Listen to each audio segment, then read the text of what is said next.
This is Healthcare's Missing Logic podcast, episode number 137. Today, our special guest is Tasha Blackmon, and we talk with Tasha about transformational leadership and the lessons learned during the pandemic. Enjoy the episode.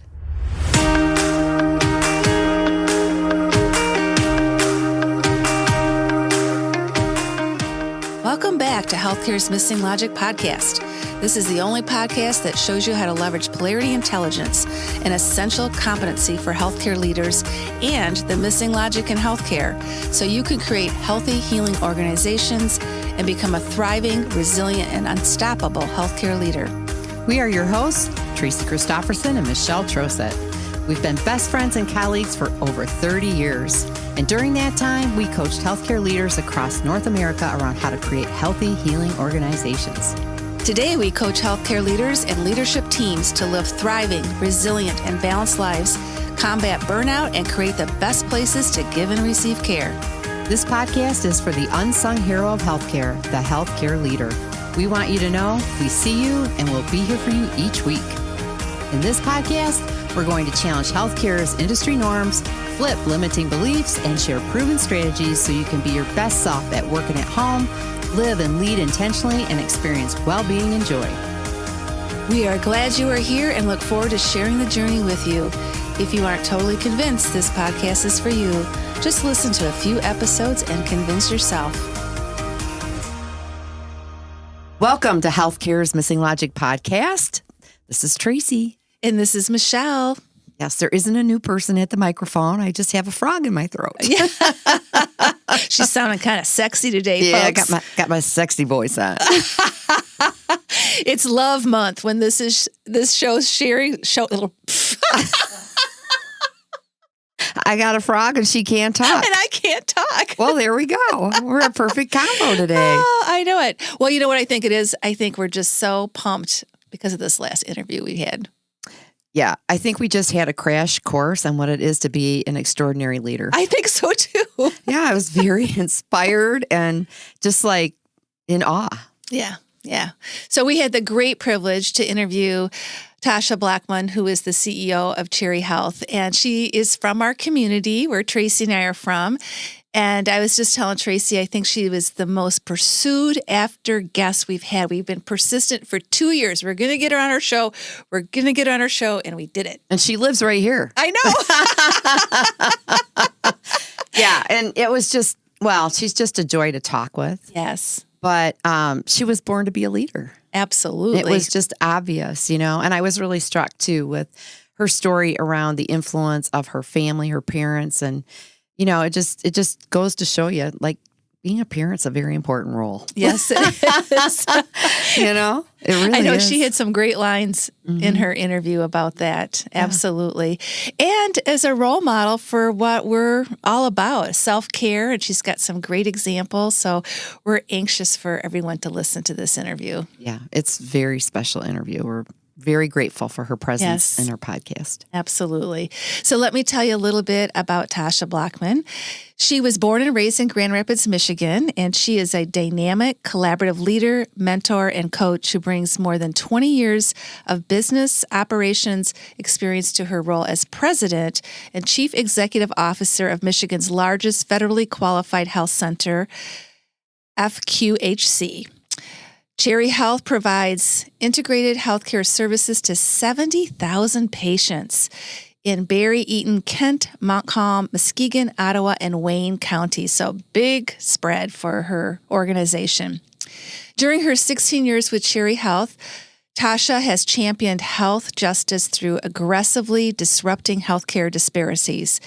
Her experience comes from an operational perspective, having established high standards of care, utilizing a health equity lens to treat an individual's health needs holistically rather than symptomatically. She had led several large-scale expansion and development projects and held 6 positions within Cherry Health before becoming CEO in 2018. As an accomplished and mission-minded leader, which you're going to learn a little bit more about, it is imperative to her that our community is healthier, one patient at a time.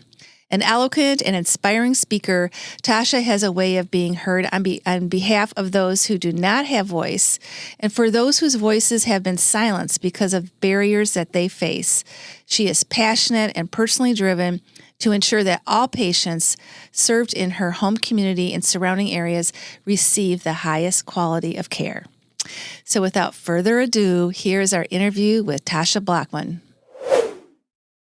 Well, welcome, Tasha, to Healthcare's Missing Logic podcast. I cannot tell you how thrilled Tracy and I are to have you here today. Oh, we're so excited. Oh, I'm happy to be here. It's so good to see your face. Yes, both of you as well. It's been a while. It has. It has been. It has been. Well, I think you're one of the first persons on our podcast that actually was born and raised in Grand Rapids, Michigan. And we wanted, Wow. I know, I think so. I went through the list. I'm like, they're from different places, but I think born here and raised here, I think you are. All right. Wow. How is that even possible? I don't know. I don't know. But so our first question is, what do you love the most about Grand Rapids, Michigan? I'll clarify that. There's other Grand Rapids in the United States and the world. We're talking about Grand Rapids, Michigan. What do you love the most about it? You know what? So it is my hometown. So obviously there's some nostalgia there with growing up and all of the great memories that I had as a child. My family is still here, and I've got a great community of friends and colleagues that I can count on. So I also love the fact that this particular community comes together to meet the need of, our community whenever that need presents itself. I think COVID-19 was the perfect example of that. But I would also say that the generosity in this community is something that keeps me here. And I learned about generosity from home. My parents, who actually just celebrated their 50th anniversary over the weekend, they were like my first example of what it meant to not only give of yourself, your time and talents, but to also find the things that you're passionate about and, donate, invest, give money to it. So, I feel that being a part of a community where philanthropy is so alive and well is just a wonderful place to be. Yeah, thank you for that. That is so true. It is really what makes, I think, West Michigan and the Grand Rapids community very, very unique. Well said, Tasha. And, we were reflecting back when we were going to ask you to be on our podcast, which we are so excited, like I said. And the first time we met you was in West Michigan at GVSU's Wazorek Center's Polarity Thinking Institute. I can still see your face smiling in the audience. All those epiphanies she was having. It was just all over the place. I was like, wow, this place is like the best place for philosophical thinkers. And I've always known that I was, someone who was philosophical in my thinking, but polarity kind of helped me to memorialize that with a name, to call it polarity thinking. It was great. Yeah. And we often say that people kind of know, they know the experience of it. They can appreciate the power of opposites and being able to hold them together, but they often don't have a name for it. So we're really trying to bring that to healthcare. Yeah, no, it was an enlightening and insightful training for me. I think polarity thinking kind of starts you down this path of thinking from a both and standpoint as opposed to like an either or. For me, it moved me away from being so black and white in my thinking. And I don't think that I tended towards black and white thinking, but sometimes you can be. But it also gave you permission to leave space for the gray. I think the other thing that's great about polarity thinking is you go from thinking I'm right and you're wrong to maybe there's some truth on both sides in both perspectives. Yeah. Yeah, I think that's one of the most powerful things about polarity intelligence or polarity thinking. Yeah, I do too. Yeah, me too. And then Tasha, you've successfully have grown Terry Health tremendously since that time several years ago. At the time you were COO, now you're CEO. What polarities have you had to leverage to achieve those outcomes? Are there one or two that really pop out at you? Oh, yeah. It I think we've been successful as an organization kind of elevating our profile in the community. And while I was the COO, our COO at CEO at the time was fantastic. I mean, he really grew the organization from nothing to the largest FQHC in the state of Michigan. So, I think we've always considered ourselves to be Grand Rapids' best kept secret. Um, but I'm totally honored to build on his legacy and and the legacy of the team that came before me. They're amazing. So I want to just call that out. Mm-hmm. They're the heroes that are working behind the scenes and on the front lines, kind of making all of this happen. But regarding your question about polarities that I've experienced, over the last few years specifically, I would say that there have been so many. Where do I start? I mean, like, where do you start? I would say the first one that comes to mind has to do with our quality efforts. So there's been a shift in healthcare from volume to value. And I think volume to value is like one of the greatest polarities I think that many of us are dealing with in healthcare, because as a healthcare organization, your goal is to make sure that everyone who needs it has access to, quality, affordable healthcare. And the polarity exists within determining, okay, do we provide care to everyone who needs it, knowing that that might mean we can't afford to provide the best quality of care, or do we provide the best possible care to the number of people that we can provide it to, understanding that maybe you can't serve as many people. So, this is a polarity. You have to kind of make decisions about, where from a mission orientation the organization sits and how you'll proceed forward. But neither one of those options are wrong. So that's where the polarity is. You could make Hmm. either choice. So, from my viewpoint, I've kind of done a little bit of both, but providing the best possible quality is how Cherry Health has really excelled in our quality scores. We've gotten um, you know, acknowledgments from both administrations, administrations, and we're just really proud. We just received the National Top Quality Award um, for our health outcomes, and this is our second year in a row. So in our 30-year history, we've only received it twice. So that's something we're really, really proud of. Oh, that's That's amazing. fantastic. Congratulations. Yeah. Thank you. Yeah. Oh, that's great. Yeah. And, the margin emission Mission. polarity is alive everywhere, right? And Oh my that's goodness. yeah, that's a significant polarity. That Well, is a tell, great one. That's a great mm, one because, no margin, no mission, but then sometimes your mission might suggest that, there are going to be some lost leaders. Okay. There might be programs that don't cover their costs, but they're so near and dear to the core of your mission that you've got to move forward with those. So I would say mhm. margin mission is definitely another polarity.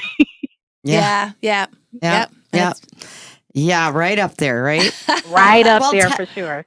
oh, yeah. Kind of at the top of the heap. Yes. Yes, Drives a lot of things, right? it does. Well, Yeah. tell our listeners just a little bit more about Cherry Health, just Oh, so they yeah. kind of have a sense of it. You've just said Sure. a little bit, but tell them Yep. a little bit more. So Cherry Health is a federally qualified health center offering comprehensive healthcare services to under-resourced people across our community. Just to put it in perspective, about 96% of our patients fall under 200% of the federal poverty level. And what that means is a total income for a family of four of under $49,000 a year. About 75% of our patients fall under 100% of the federal poverty level, which is a family of four at less than $24,000 a year. Can you even imagine? So No. as the largest federally qualified health center in Michigan, we co-locate multiple services in one site so that we're removing the barriers to individuals accessing healthcare. So, for example, most of our sites offer medical, dental, behavioral health services, and other services in the same location. We treat patients, and you'll appreciate this, Michelle. We treat patients using an electronic medical health record. So your dentist, for example, can see, maybe a deliverable that the patient hasn't met in medical and can give that patient some encouragement. Hey, medical, needs you to follow through on your mammogram. So we want to get you set up for that before you leave today. So, our goal is to ensure that there's no wrong door into our organization and that patients receive quality care when they do receive care at Cherry Health. But I think some of the more non-traditional services that we offer that I think people are surprised to hear about, we offer vision care at Cherry Health. We have pharmacies in some of our sites. We provide substance use disorder treatment. We've also got a residential reentry program, which provides, support for individuals transitioning out of the Federal Bureau of Prisons and back into society. So we've got a few programs supporting those residents as they return to community. We've also got school linked and school based health programs where we're literally located in schools providing primary care visits. And we've got our school linked program where we travel to 80 schools across the community providing dental and vision services so that our kids that have access to the services at Cherry Health leave their vision visit with glasses if they need them Wow. at no cost to the family. I should mention that as well. Wow. Oh, that's great. Yep. Wow. You've done so much. I mean, Michelle and I were just saying we remember Cherry Hill when it first started. Or Cherry Health. It was just like nothing, like compared to anything about what it's doing right now. Like it's phenomenal what's happened over time. Yeah, do you know we've had kind of a changing of the guards within the organization? So we've got many staff that have been here 30 and 40 years who are starting to Right. retire. And one of our staff said, Mm. I remember when there were 50 staff members here at Cherry Health. And, Hmm. now we have 1,000 staff members and, we're serving tens of thousands of patients across the community. So it has grown a lot. Yeah, and it was very dependent on volunteers in the beginning. I remember that. Yes, that is very true. That's very true. I Yeah. was actually able to learn that history through someone who is involved in the Rotary Club. And he Hmm. shared with me, how some of the leadership was donated from some of the hospitals Yep. that came together in response to some of the individuals that were coming to the ER that did not have access to primary care. And look at it now.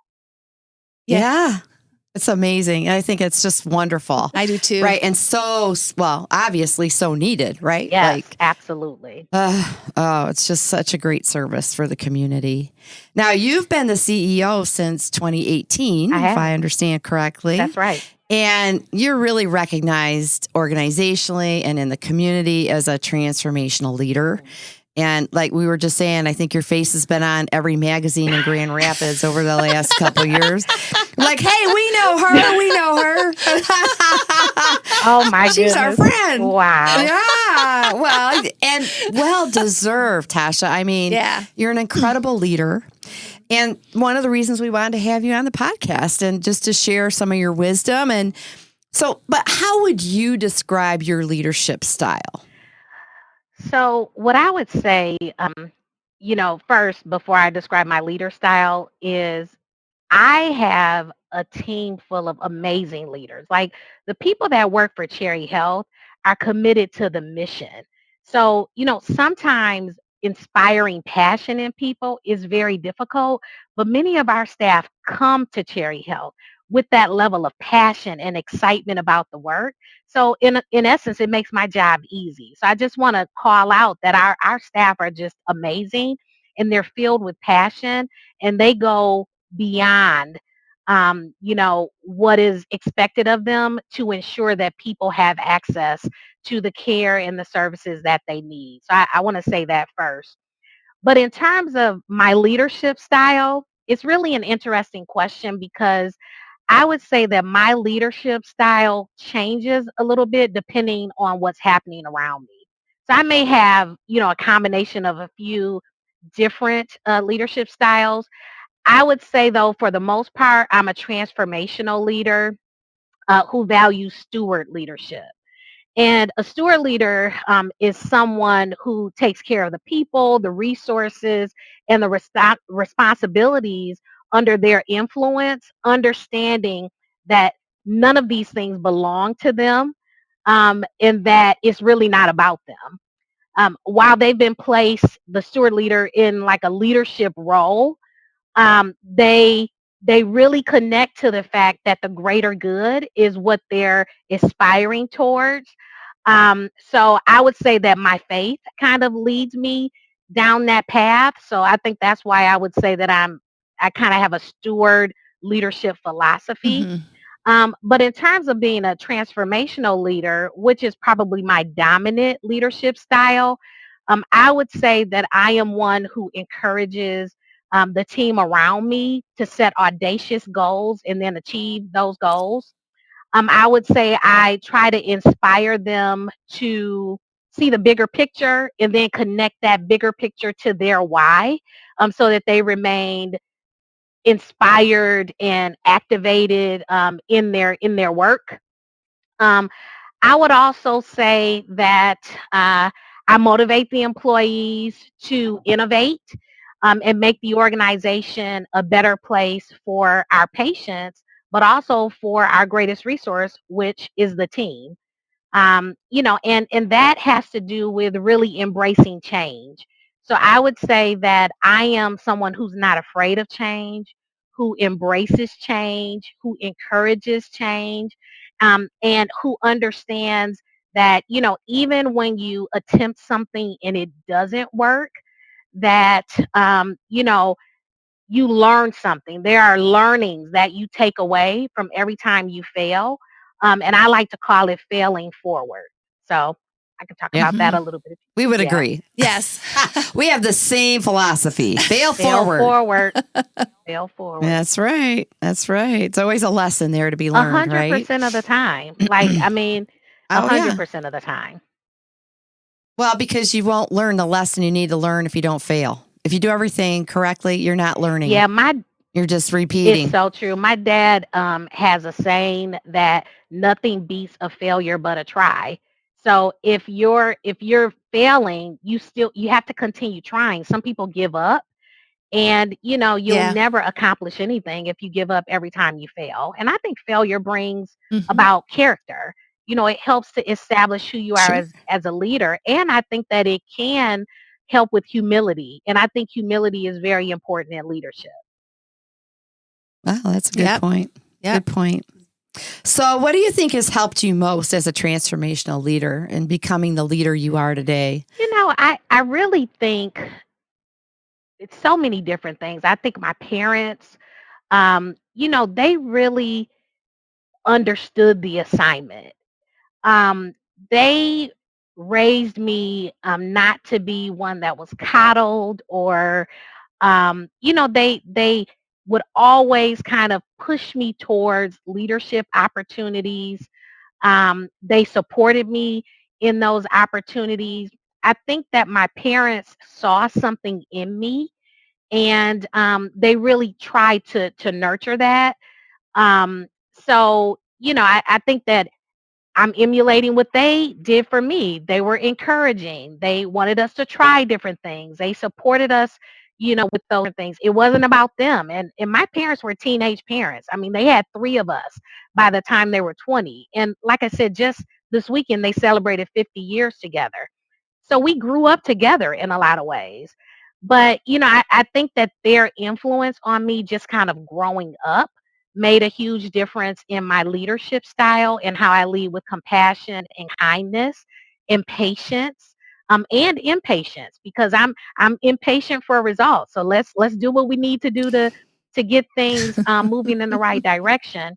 But I would also say that my executive coach and my former CEO, Chris Shea, had a lot to do with my leadership style as well. Not that their leadership styles were also transformational, but I think they identified early on what my style was and then helped me to become more of that. They kind of gave me the confidence to develop and become more of that, which I really appreciate because I know other people in their leadership journey they may not have someone who is willing to support them and lift them up as they're, starting to develop a specific style. But I had that support. So I am forever grateful for all of the opportunities that I've had. Yeah. Well, and I think that's just so important to have strong mentors and coaches, people that see in you what you may not see in yourself, or that will give you that Exactly. guidance to Yes. be bold, to take the risk, to grow and Mhm. develop yourself in a way that you may not yourself, right? Where you may hesitate So and hold true. yourself Yeah. back. I think it's Well, so and important. to be you, that's what I loved about what you said too. They weren't trying to make you something else. They were really seeing what was in you and bringing it out, you Mhm. know? Yeah. Yeah, and that's big because I think sometimes leaders view themselves as I have to fit into, or emerging leaders think I have to fit into a certain mold and I don't fit the mold. And I think that I kind of had that thought before as well. Now, I've always naturally been kind of chosen as a leader. It's not something that I'm gunning for, it's not even anything that I'm ambitious in terms of wanting to be the leader, but I've always organically ended up in that role.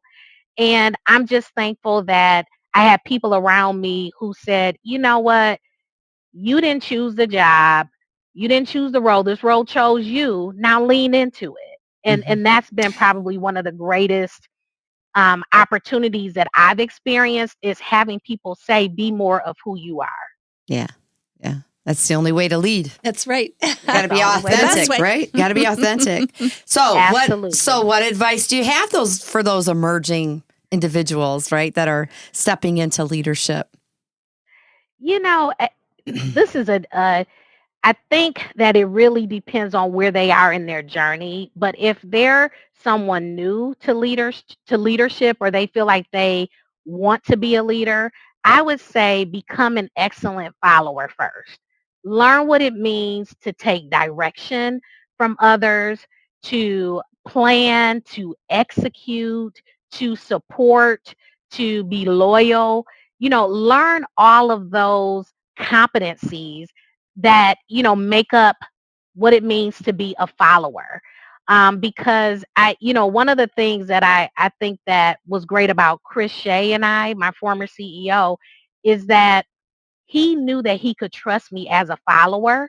So he gave me more and more responsibility over time, which, allowed me to demonstrate some competencies, to make even some mistakes, to be perfectly honest, Mm-hmm. but Mhm. then to show him how resilient I was, and that I could rebound from some of those mistakes, and that I failed forward.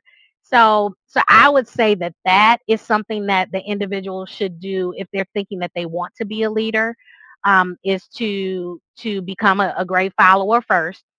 I think if you're kind of moving towards leadership, work to develop that self-awareness. I think the best leaders are very self-aware. Know thyself, is what people say. Know thyself. um, Understand your strengths and your weaknesses, and how, you know, either one of those overused can present trouble for the people around you, not just if you're leading an organization, but if you're just a part of a team. So I would say develop that self-awareness, knowing yourself better. Emotional intelligence. I think that people should take the EQ test many times throughout your career because life happens, situations change you. You may move to a new role where, you go from being someone who has all of the answers to an individual now who has to ask the right questions.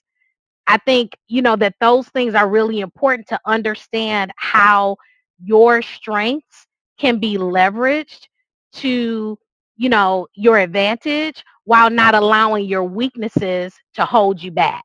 So I think knowing your EQ is very, very important. And it can also help you to chart a path towards really, again, conditioning that leadership muscle that you're trying to develop. Hey, I said it earlier, having an executive coach was a game changer for me. I would suggest that, anyone that can invest in an executive, a coach, it should be someone that is an objective third party. That's my preference. Shouldn't be someone that you necessarily know, but that can help to guide you, someone that you can talk freely about some of the challenges that you're facing at work, and they can help give you a different perspective and help you to plot out a plan. I personally feel like it expedited my growth as a leader by having an executive coach. Doesn't mean that I couldn't have gotten there with trial and error, maybe bumping my head or hitting a couple of brick walls. I think my executive coach saved me from some of that. So I would suggest that. Lastly, I would say make your desire to lead known. And if opportunities to lead are not available within your organization, join a club, become a member of a committee, join a board, volunteer. If you go to church or if you're at school, take opportunities to, develop some of those leadership skills that will serve you in life in general. So whenever I hear people say, well, they don't have any leadership opportunities within my organization, okay, I'm not suggesting that you go find a new job, but what I am suggesting is, take some initiative to find other places where you can lead. And what I say with that is don't just say, hey, I want to be a leader. I'll go anywhere to lead. Figure out what you're passionate about and then go and, engage in a program that allows you to really invest yourself into moving your passion project or whatever it is forward. Because I think then you get the best out of yourself. Part of the reason why people say, we really feel you when you talk is because I'm so passionate about this work. Like Mm-hmm. I see my parents in the eyes of every single patient that walks into Cherry Health. So there's a relentless pursuit in making sure that people have access to the services that they need. And like I said, my path may not be someone else's path. I served in many roles before becoming the CEO, and I didn't have this ultimate goal of being the CEO. I just didn't. But I'm thankful that this opportunity came because I'm able to live my passion every single day, and share that with others, like you all and your listeners. Mhm. Yeah. Yeah. Yeah. Well, I can definitely hear your passion. And not just for Cherry Health, but for leadership. Like I Right. can Oh, really, oh, it's just a part of who you are. It's woven into the fabric of your being. You can Mhm. tell. It's Mhm. really refreshing and it really is. great to I think hear. part of my calling is actually to help other leaders reach their full potential. Because, Mhm. people see me as a confidant. They can talk to me about the issues that they're facing. I've helped folks negotiate salaries and all of these things. And I just want to be what I did not have because, although I have my executive coach and my CEO, there were other times when I really wanted to go to someone, try to be what I didn't have for others. Yeah, It's great. that's great. And, this is a really hard time, right? COVID is a It hard is. time. It's Yeah. really difficult for leaders. We're talking to leaders all across the country. It's Whew. all the clinicians are struggling, but all the leaders are trying to hold them up and they're struggling too, right? So Oh, yeah. it's just very difficult. And I just, how has the COVID-19 impacted you as a leader? It's been something else. I mean, it has been traumatizing on some level. I think that it has been sobering. I think there's been a tremendous amount of humility.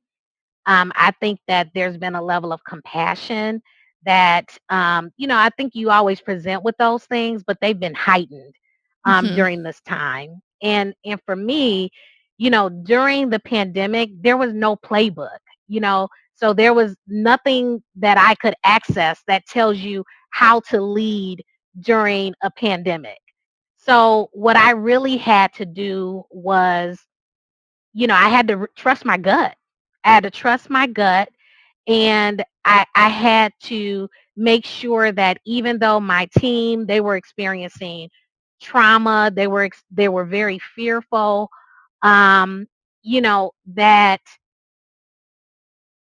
I had to really think kind of long game. And it's hard when you're in the middle of a pandemic because people are putting literally one foot in front of the other. Yes. And thinking about the long game, making some really tough and controversial decisions within our organization really positioned us to be in a better place coming out of the pandemic than we were going in. And it was tough because typically I will consult, for example, with my leadership team because they may see blind spots that I don't see. But I think because, again, of the environment at that time, I couldn't be led by fear. I couldn't be led by um, what was right in front of us, which at that time people were dying, right? Right. Hmm. Lots of people were dying. So I just had to follow my gut, and I'm thankful that I did because I think I've always followed my gut, but I think my gut became even more um it became even more obvious for me that, okay, you know how to make a great decision even with limited information. And the truth is, I read something from Colin Powell which said if you have 40% of the information, you can make a decision. And I never thought of it that way because typically I want to make sure I have enough information so that it's well thought out and it's thorough and all of that. If you have 40% of the information, you can make a decision. And now I actually lead with that coming out Hmm. of the pandemic. That if I have 40%, I don't even Hmm. need half, 40% of the information, I've got enough information to be able to make the decision.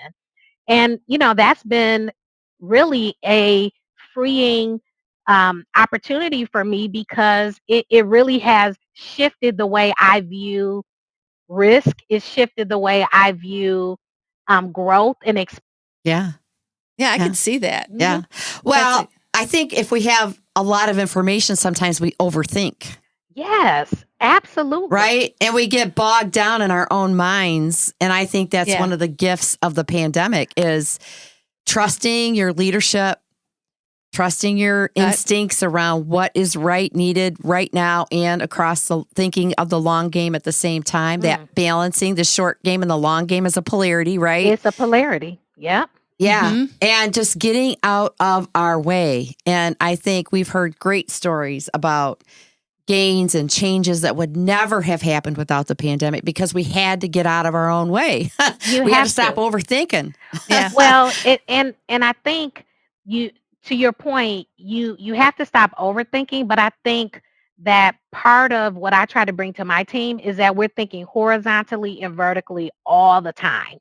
Yeah. Horizontal and Yep. vertical thinking all the time, which helps Hmm. you to think long game, short game. Mm-hmm. Yeah. Yep. Yep. So true. So true. Oh, those are great examples. Anything else that you learned as a leader? I mean, in addition to that you want to One of the share? things that I learned about my team is that they're resilient. They are so resilient. When you think about the fact that at the very beginning of the pandemic, you didn't know if you were exposed to COVID-19, that if that was a death sentence or not. we had staff that came into the office saying, you know what, this is why I went into healthcare. This is why I went into, healthcare for the under resourced, because I want to make sure that they have access to the services that anyone else will have access to. And it was just amazing to me that they buttoned up their, lab coats and went out there and they tested, they put really their own health at risk, the health of their families at risk. And I think that their resilience was just amazing to me. So being able to lead such a resilient team, even in the middle of their fear and the fact that they were traumatized over and over again, has been one of the most humbling experiences I think of my life. Now, I tend to not be a fearful person in general. So that's just not something that, it's not that I'm never afraid, but it's not a dominant feeling hardly ever in my life. So, and I think that's because of my faith. So I think that my faith, also took center stage during the pandemic, which really helped me to get through. Um, what other things did I learn about myself, um, as a leader during the pandemic? I think that I learned that, you know, being a leader is not about, the thousands of decisions that you're going to make on a day to day basis, because, we've all got decisions that we make day to day, but it's about the impact, the total impact that you're making, and how you view that impact through a kaleidoscope.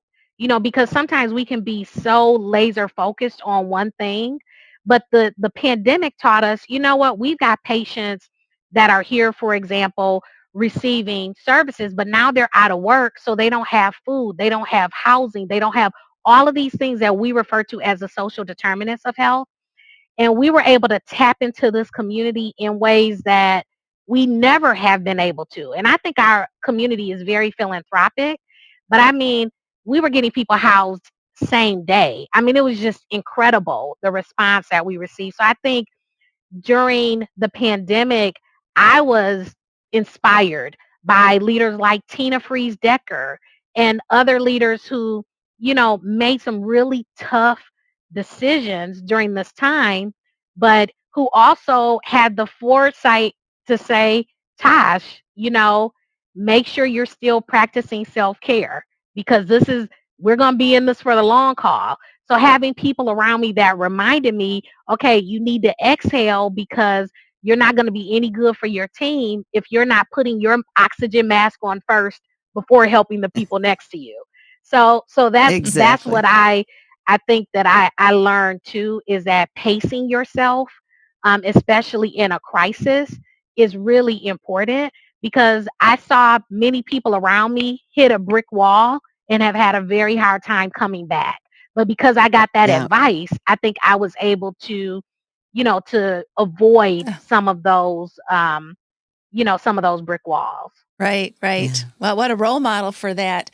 And that is exactly where Tracy and I turned our attention when the pandemic happened, is we turned our attention to the leaders, knowing they're already burned out. We knew they were burned out before the pandemic. In fact, I Yes. was thinking back, Tosh, you were one of the first leaders we called when we started investigating that, to even validate with you that burnout Yep. is it's alive in our It's a work. real It's a thing. real Yes. thing. And Oh my gosh. so we've really been focusing on helping them dynamically balance their professional life and their personal life, recognizing that through the pandemic, it was going to be really, really important. So Right. tell our listeners how, as a CEO, you take action to experience the positive outcomes of your professional life and your personal life, because it is a polarity. What are some of the things that you do to stay positive in both of those poles? Well, part of it is I'm not a perfectionist, so I don't expect perfection in things. I mean, I know that there are highs and lows with life, so I think that I manage my own expectations about, you know, what life is and how even the challenges that we face, add to who we are as a person. It adds to our level of empathy and, all of the things that make us who we are. I think that from a positive outcome standpoint, I'm not always the best at that. I'm still a work in progress in terms of having that balance, myself. But what I will say is that I was raised to really have grit, and the fortitude to push through even when things get hard. So I think about myself and just my leadership journey. It's about not giving up. It's about continuing to keep going even when everyone else is tired. When everybody else can't do anymore, you kind of keep going. So for me, I would say, what has helped me to take action is this grit, and this kind of fortitude to get things done and to be relentless in getting those things done. Um, I also would say that, um, as a leader, we sometimes set goals, we operationalize those goals, we might even achieve those goals. And that last step, we don't spend enough time celebrating when we achieve the goals. So one way that, you can take action is by celebrating when things go well. I think we put a lot of energy into things that don't go well. Let's get a little bit better at celebrating when things are great, when things do go well. So that's something that I've been trying to do, especially with the burnout that you mentioned earlier and with what we've been experiencing. I've really been identifying and illuminating some of those small wins organization wide because I think that that's so, so important. I would also say, in terms of positive outcomes, there are some things that are not negotiable. So for me, my kids, like I did not miss my daughter's competitions. I did not miss any of her events or her milestones. You've got to stand for something or you'll fall for anything. So, I would build her events into my work schedule so that I Mm-hmm. could experience that positive outcome.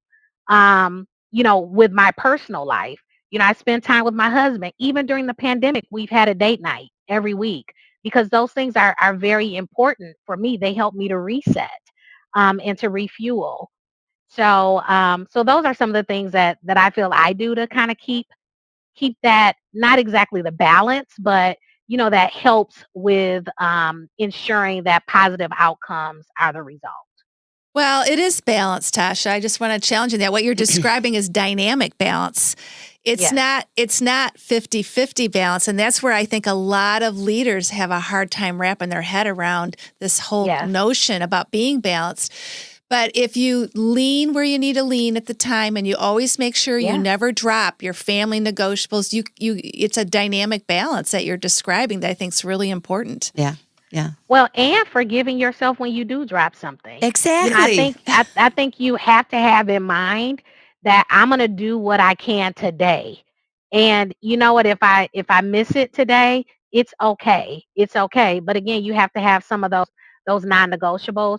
I would say that I also have great friends who keep me in check. If they see that I'm starting to fall out of balance, they'll say, "Hey, I think it's time for a spa day."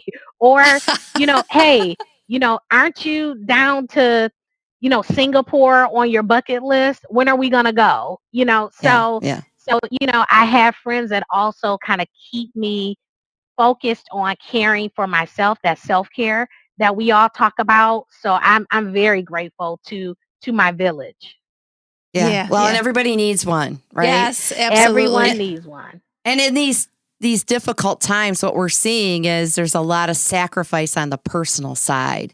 And that's Yes. what we're trying to bring to people is that if you don't do the self-care, if you don't Yes. do it now, There's not Yes. going to be a calm sea anytime soon. You No. can't wait for that. And when you're going under 1, 2, 3, right? Like Yes. you got to, when you realize that you can't even keep your head above water, it's the time to take action. You can't wait. You have to do even small things. Small little things can really be helpful. That's that wall that I was telling you all about earlier Yeah. that people have hit. And one of the things I said to my staff literally in March, what time off do you have scheduled over the next 6 months? They looked at me like, what? We can't take time off. Oh yeah, you're going to take time off. Everybody is going to plan some time off, and we're going to be so in the thick of it that you won't think of it then. So I literally asked my team and had to make some of them take Mm-hmm. time off. So it's how do we care for others too and make sure Yeah. that, you know, they're not slamming into a wall that will be hard to come back from. Mm-hmm. Right. Yeah. Yeah. So true. Well, what do you notice they need the most help with? The people that are slamming into the wall. What do they need the most help with or what are some patterns maybe you've noticed that they struggle with the most? I think sometimes when you're in a position where you care for others, you sometimes put yourself at the back of the line. I mean, it's just like your natural affinity. It's not even something that you're conscious about. It's just something that you do, which is why you can go to the hospital and see nurses smoking. Well, nurses know that it's not okay to smoke, but they smoke. Or you can be a healthcare leader like myself and still need to lose weight. I mean, there are things that we all struggle with because we're putting other things before caring for ourselves. But that same grit that we present at work with, we have to present in our lives with that as well. And that's that whole self-care piece. So for me, what I've done Yeah. is I have a personal trainer. Now, that's early in the morning, okay? It's like a 5:30 wake-up call. But it's something that I really need to do to make sure that I'm able to be here for my daughter and my children and for my husband and family. So I think that, when you're charged with leading people, sometimes you forget what it means to take care of yourself. So I would say that that's one thing. I think that also in a pandemic, sometimes you want to be the ultimate example. You want to be super employee, which means I'm going to be the first one in, last one out of the building. And that's really, I'm not going to take any vacation. That is not setting a good example.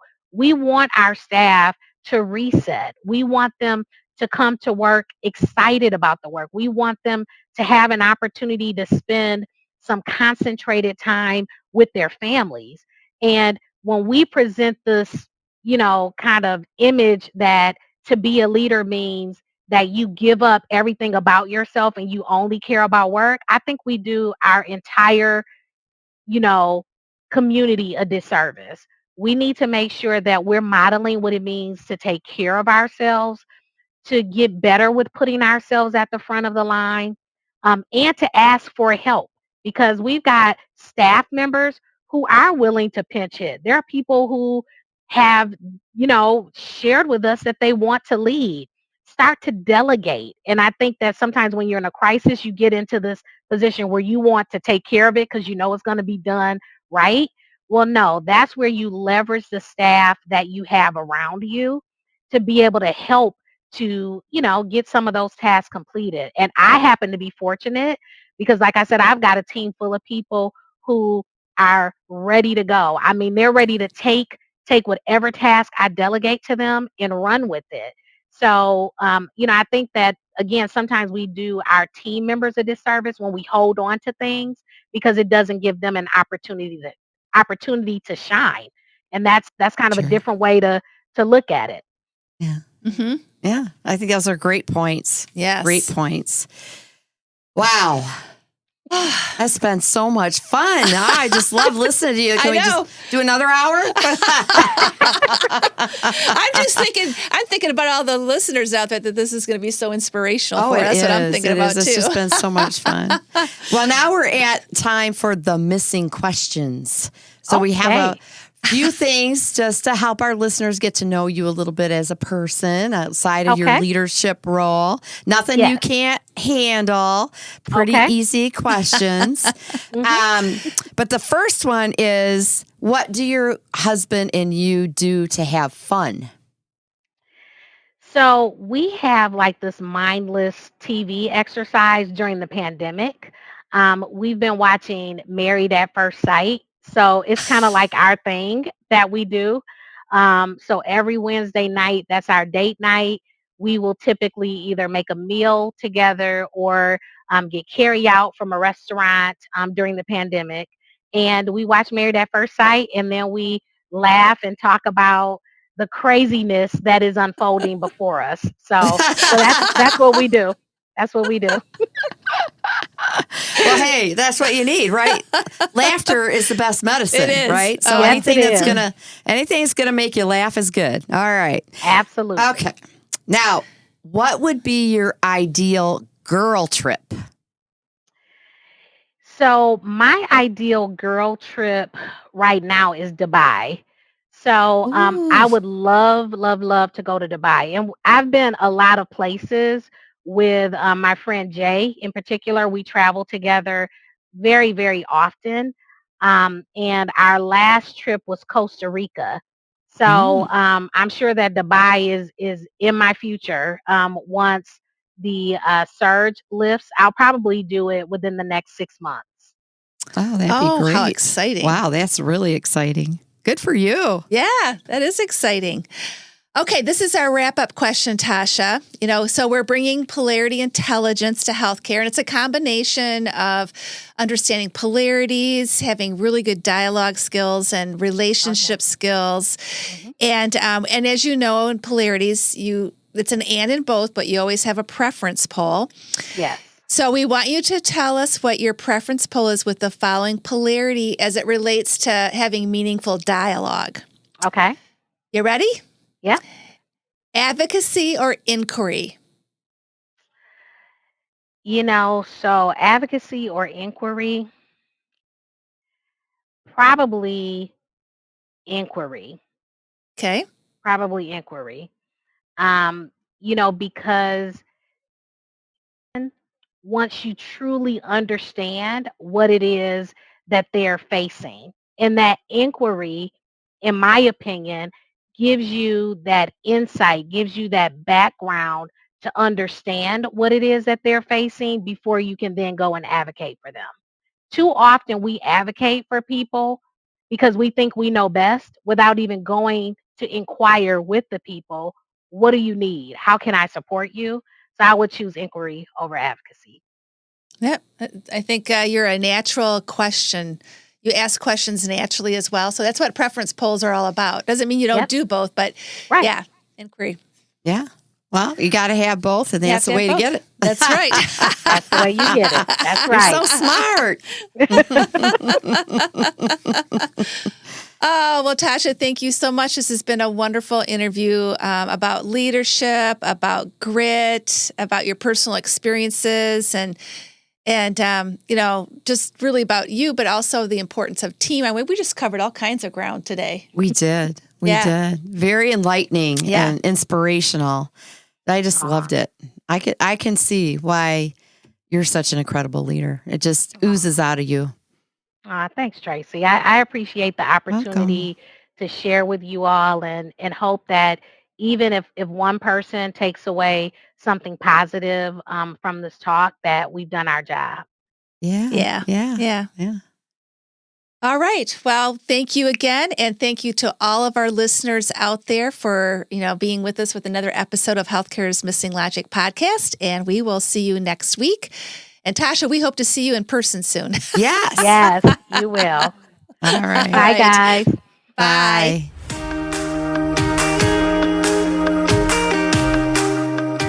We hope hope you enjoyed this episode of Healthcare's Missing Logic podcast, now a top-rated podcast for healthcare leaders. Please share this podcast with other healthcare leaders and anyone else you think would benefit. We are certain that if you found value in it, they will too. If you haven't already done so, please hit that subscribe button so you don't miss any episodes. And also, it would mean the world to us if you took a quick moment to leave a rating and review on Apple Podcasts, Stitcher, or your favorite podcast player. It helps to get the word out about our podcast and incredible guests. Be sure to subscribe to our YouTube channel if you want to watch our podcasts. You can also follow us on our Missing Logic social media channels, LinkedIn, Instagram, Facebook, and Twitter. Until next time.